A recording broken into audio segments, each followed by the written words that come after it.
E aí, galerinha, voltamos para fazer o nosso momento de revisão, beleza? Falamos sobre a primeira aula dos complexos geoeconômicos. Vamos lá no quadro, de olho na tela.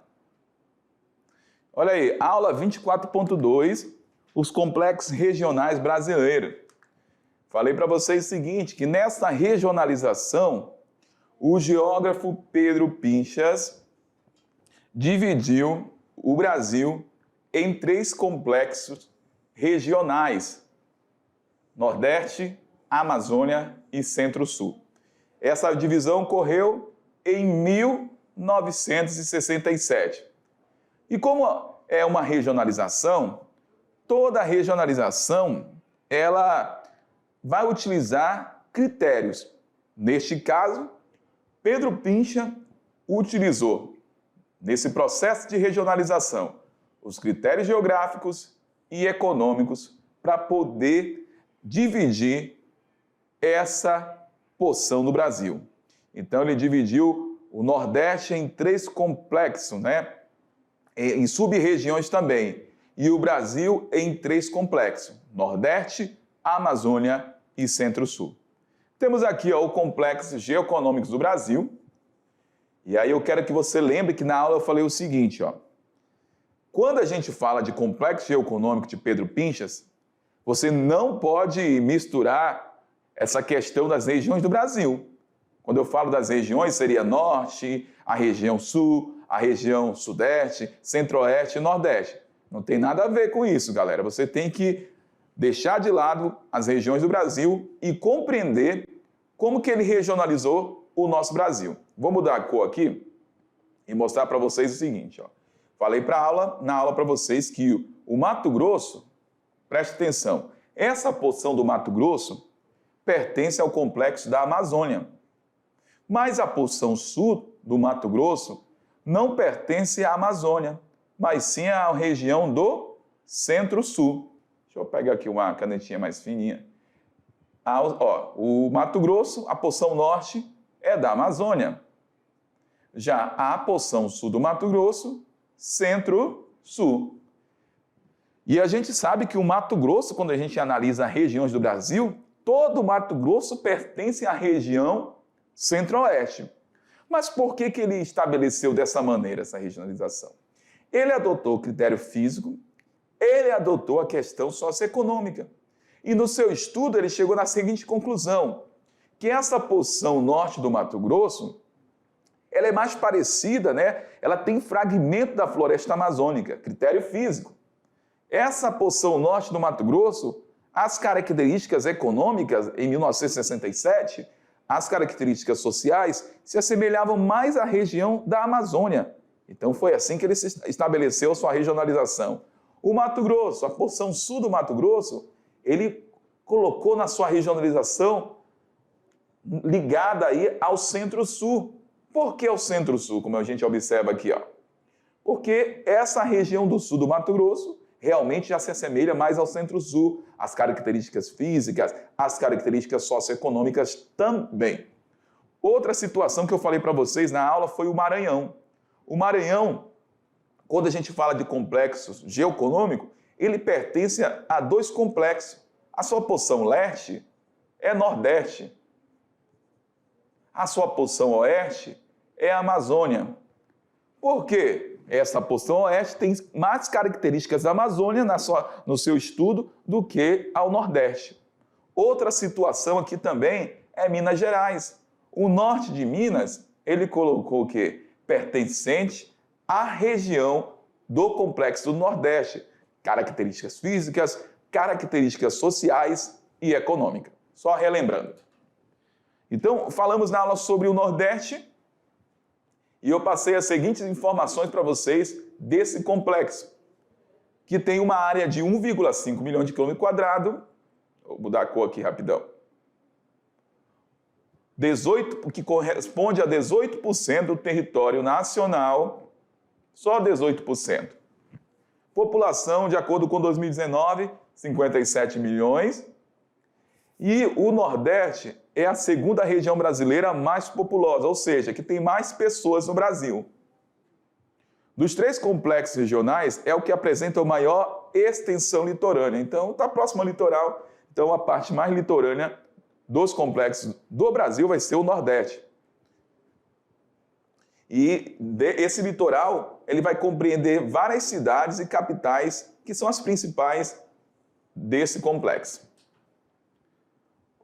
O Nordeste, segundo Pedro Pinchas, ele regionalizou em sub-regiões, de acordo com critérios naturais, interligados também com a organização socioespacial. Então, as 4 sub-regiões dentro do complexo do Nordeste é Meio Norte, Sertão, Agreste e Zona da Mata. Temos aqui a região. Eu falei que essa região mais próxima do litoral é a Zona da Mata. Essa região mais próxima da Amazônia é o Meio Norte, onde está localizado aí o Maranhão. O Agreste é a segunda região quando eu saio aqui do litoral, essa porção aqui. E a maior região, sub-região do Complexo do Nordeste é o Sertão. Essa região com vários problemas aí por conta desse clima semiárido, de menor desenvolvimento. Então, a região de maior desenvolvimento, a região mais populosa, Zona da Mata. A região de menor desenvolvimento, com vários problemas sociais e ambientais, a gente vai encontrar no Sertão, que é o mapa político, que eu falei na aula também para vocês. Falei um pouquinho que essa região do Nordeste passa pelo seu processo de industrialização, principalmente a partir de 1990, a partir de projetos governamentais e também projetos da iniciativa privada. E isso contribuiu para o desenvolvimento econômico do Nordeste, apesar ainda de todas as dificuldades que o Nordeste enfrenta. Apesar do crescimento econômico recente baseado na industrialização, como eu falei, a pobreza ainda afeta muitas pessoas dentro do Nordeste, milhões.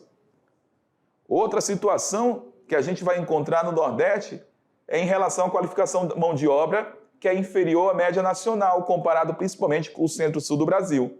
O PIB no Nordeste só tem 14% de participação no PIB brasileiro. Então tem uma baixa participação se comparado aí com o centro-sul, que é 80%, galera. Então, essas são as principais informações. Agora você vai fazer a sua atividade e já já eu volto para fazer a correção. Valeu, tchau!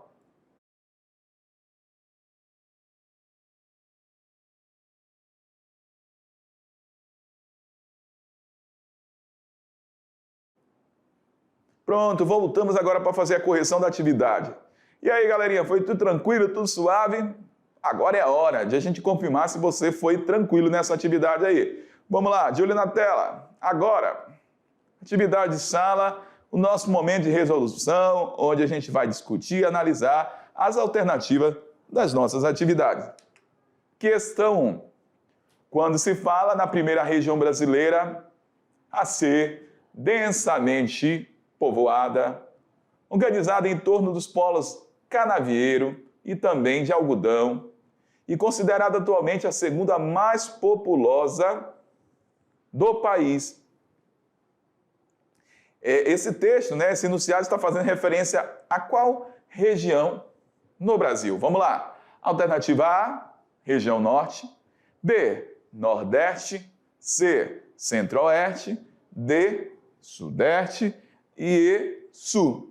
Então, todas essas características aí, densamente povoada, organizada em todo o polo da cana-de-açúcar, do algodão, a segunda mais populosa do país. Nós falamos na aula, apesar de não ter falado sobre regiões do Brasil, norte, nordeste, centro-oeste, sudeste, sul, foi comentado tudo isso durante a aula. Então, se você ficou ligado, eu tenho certeza que você marcou de primeira a região nordeste. Então, a segunda mais populosa, só perde para a região sudeste, no nordeste, todas essas características.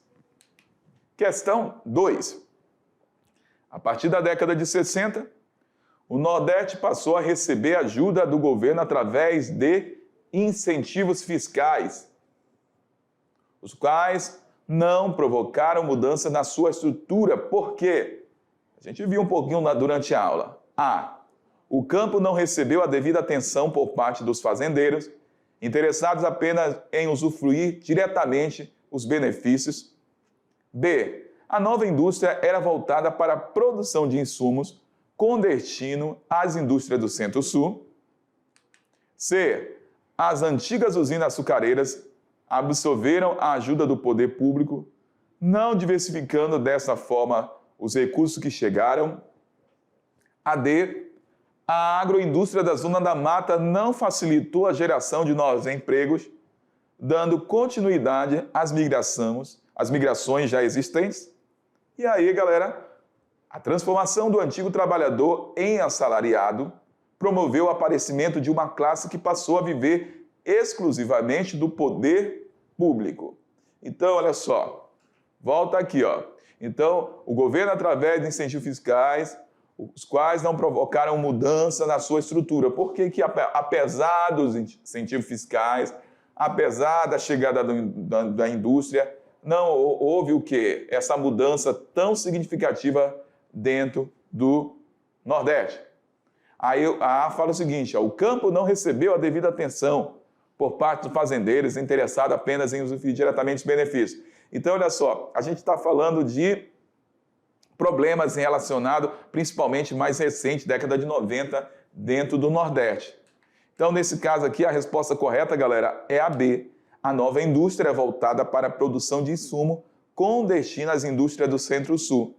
Então, por isso que a gente observa o seguinte, ó, a parte da produção industrial acontecia ali no Nordeste, mas esses insumos eram vendidos para o Centro-Sul e era o Centro-Sul que produzia esses produtos e acabava tendo um retorno bem maior. E aí, por isso que, apesar da chegada da indústria no Nordeste, a gente encontra ainda esses problemas de ordem social e econômica.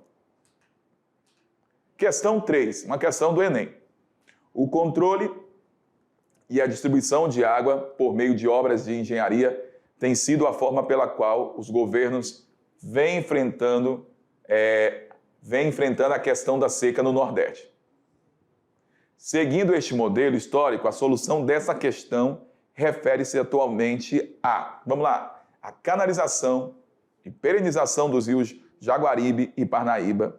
B. A criação de grandes represas nos rios temporários da região. C. A transposição das águas do Rio São Francisco para outras áreas do semiárido. D. Perfuração e multiplicação de poços artesianos pela zona semiárida. E aí, irrigação das vases criadas pelo curso do Rio São Francisco. Então, a gente tem eu vou voltar aqui só na B, que fala o seguinte, ó, o enunciado fala, seguindo este modelo histórico, a solução dessa questão do problema da distribuição da água do Nordeste. O que tem sido feito para poder garantir essa amenização do problema de água dentro do Nordeste? A B fala o seguinte, ó, criação de grandes represas nos rios temporários. Galera, esses rios temporários no Nordeste, eles são chamados também de rios intermitentes, ou seja, são temporários, vão aparecer após essas chuvas torrenciais, quando ocorre, mas na extrema seca, por conta desse clima semiárido, acaba desaparecendo. Então, em rios temporários, nós não temos grandes represas, nem pequenas represas, porque ninguém vai dar um tiro no pé para construir uma obra e depois não ter água suficiente para a produção da energia. Então, essa B é sem chance. E se você tiver uma lembrança do conceito de rio temporário, eu tenho certeza que de primeira você eliminou a alternativa B. A fala o seguinte, a canalização, a perenização dos rios Jaguaribe e Parnaíba, também não. Então, a resposta correta desta vai ser a C, porque fala desse projeto que aconteceu e ainda tem outras áreas para ser atendida a partir da transposição das águas do principal rio, que é o São Francisco, para outras regiões semiáridas, onde enfrentam vários problemas dessa questão da água. Olha outra questão contraditória, perfuração, multiplicação de poços artesianos. Não, tem até alguns poços, mas não é toda a região que vai encontrar essa água. E aí fala a irrigação das vases, criada pelo curso Rio São Francisco. mas não vai conseguir atender toda essa região semiárida. E realmente é a C, transposição das águas. Vamos para a questão 4. Considere o trecho do poema Morte e Vida Severina, de João Cabral de Melo Neto. Somos muitos severinos iguais em tudo e na sina.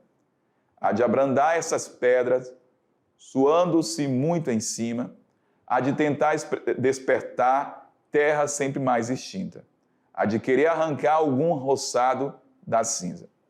A leitura do texto e seus conhecimentos sobre a realidade nordestina permitem afirmar que o autor retratou A.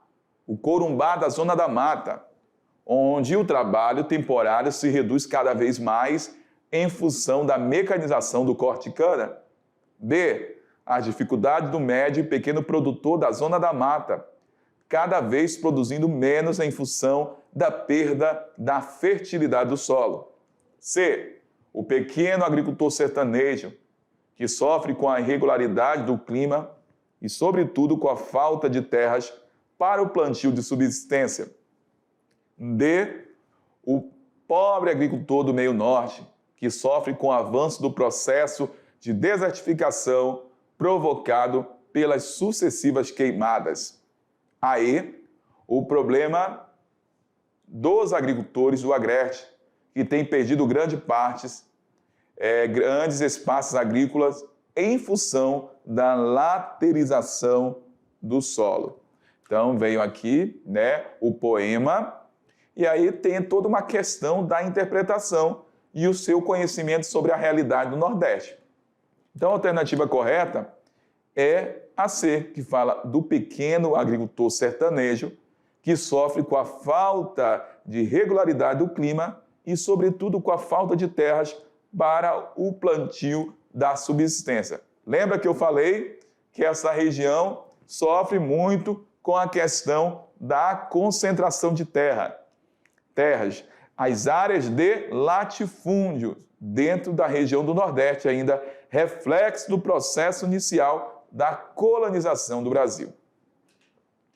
Vamos para a questão 5.